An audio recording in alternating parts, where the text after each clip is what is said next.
and we will turn a country into a beacon of hope and opportunity of democracy.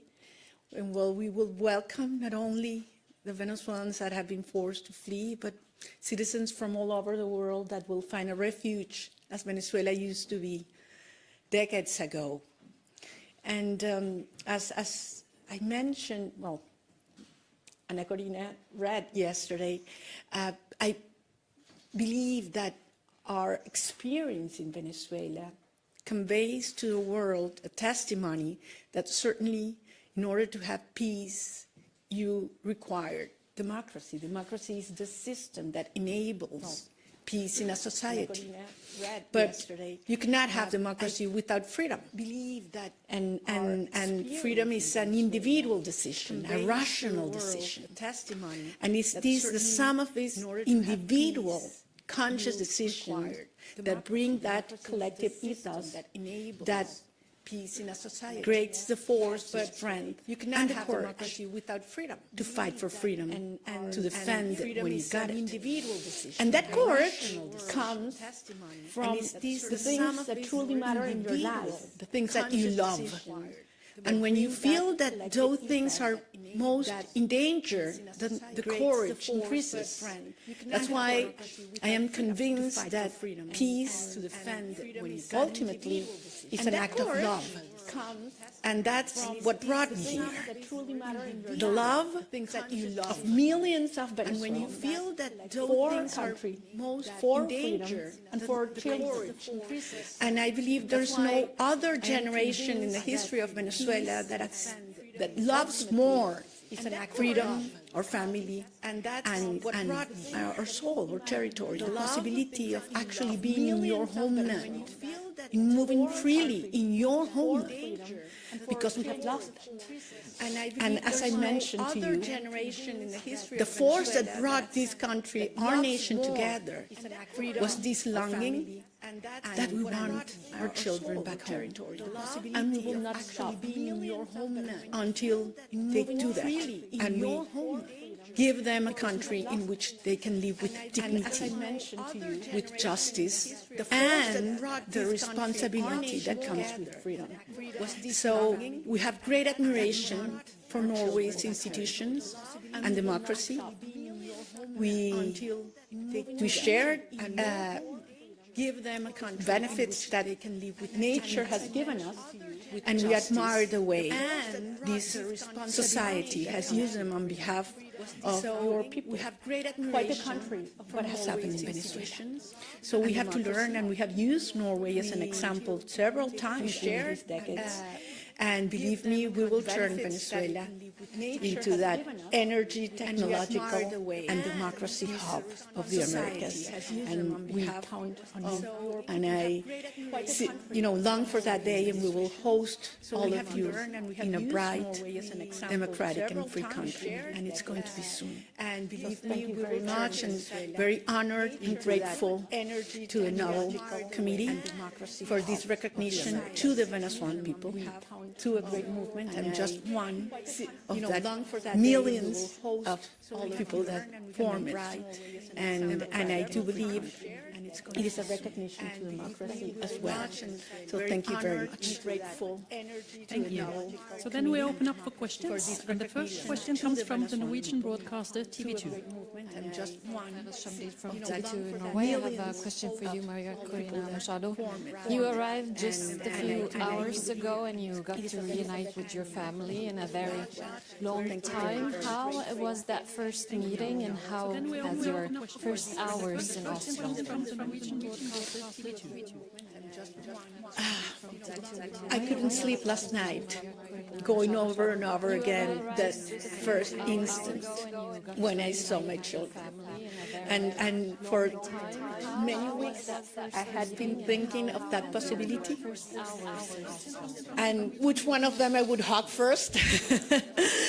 And I tell you something, I hugged them the three at the same time, and it's been one of the most extraordinary and spiritual moments of my life. And that happened in Oslo, so I'm very grateful to this city, something I will never forget. Which one of them I would hug? Just one of millions. of Venezuelan mothers that are longing to embrace their children and are not able to do that. That brings us together. And I made a promise to them. I would come here and on their behalf to receive the prize, and I will take that prize back to them, because we will make it what I experienced hours ago. We will make it a reality for every one of them. Those that have their children in jail, persecuted, in exile, I would come here. We will make that happen. The next question comes from the Swedish broadcaster, Sveriges Radio. Hello, David Rasmus on Swedish Radio.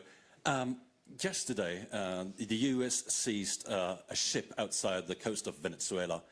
Would you welcome a US military intervention in Venezuela? Look, some people talk about invasion in Venezuela, the threat of an invasion in Venezuela, and I answered, Venezuela has been already invaded. We have the Russian agents, we have the Iranian agents, we have terrorist groups such as Hezbollah, Hamas, operating freely in accordance with the regime.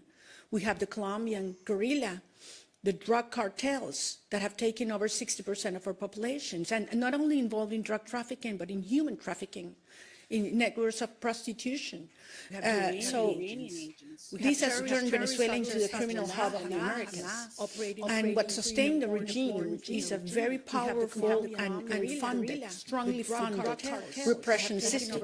Where does that funds come from? Well, from drug trafficking, from the black market of oil, from arms trafficking, for human trafficking. We need to cut those flows. And once it happens, and repression is weakened, it's over, because that's the only thing the regime has left, violence and terror. So we ask the international community to cut those sources, because the other regimes that support Maduro and the criminal structure are very active and have turned Venezuela into the safe haven for their operations into the rest of Latin America. Thank you. The next question comes from the Norwegian broadcaster NRK. Because the other regime, you have had meetings with politicians and the Norwegian government have you asked for any kind of support from the Norwegian government for your fight for democracy in Venezuela? we had a great conversation this morning, and I am very excited also with what I experienced at the Parliament. I'm a former member of the Parliament, and to see an actual Parliament working, with representatives of parties in all the spectrum, passionately and respectfully defending their views is something I need so much. And yes, the answer is yes. Not only right now, we need to speak out, to tell the truth, so that people understand what our country is suffering, what our political prisoners are going through. Children in Venezuela only go twice a week to public schools, because teachers earn $1 a day, so they have to get other jobs.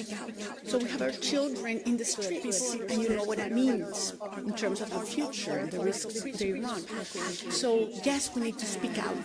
We need to cut these resources that support repression now, but also we will need a lot of ideas and advice regarding, building up institutions, such as the energy agency that we want to build in Venezuela for the new hydrocarbon sector that will, arise in our country. Can I just say that the laureate does not have to ask for that support, because we respect the will of the Venezuelan people, and that is clear. They expressed under very difficult circumstances their views in an election, which gave, according to all sources, international and domestic, overwhelming response. They want another course. They want a democratic regime.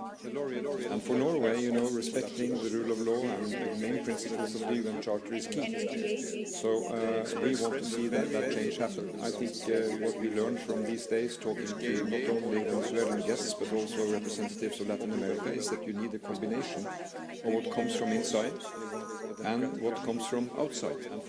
We are from outside, and we are of course ready to support Venezuela, democratic Venezuela, in building new and sound institutions.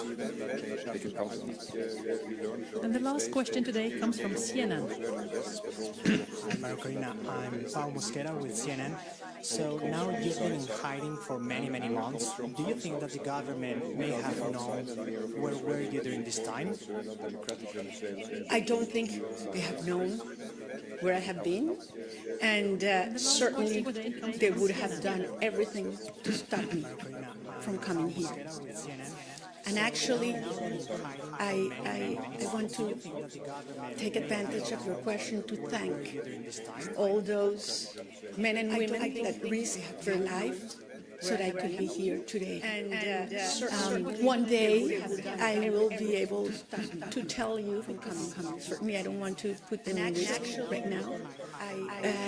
It was quite an experience, but I think it's worthwhile being here with you, telling the world what's happening in Venezuela, what it means to you as Norwegians and as Europeans, all the places where you come from, why Venezuela matters for the world. I mean, when you fight for freedom, you're fighting for humanity. And when we win, because we will, this will be an extraordinary example for those countries that today do not have freedom, and that people are telling them what we used to hear that I mean, impossible to fight for freedom. And we decided to fight until the end, and Venezuela will be free. Of course, it's free. And when I go back, the regime will, and that have well, there are two possibilities, certainly where the regime will be, but if it's still in power, certainly I will be with my people, and they will not be. We have ways to do that. When I go back, the regime will, and that have Well, so this is I think we're going to have another conference right now, and I'm going to speak in Spanish. I respect my people's decision. Great, thank you so much for coming. Thank you very much.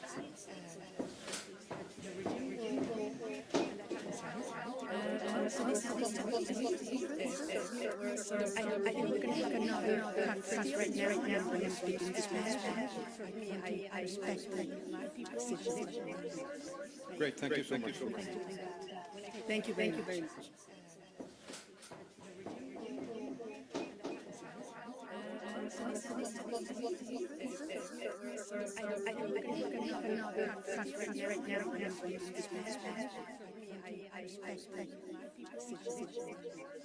Great, thank you so much.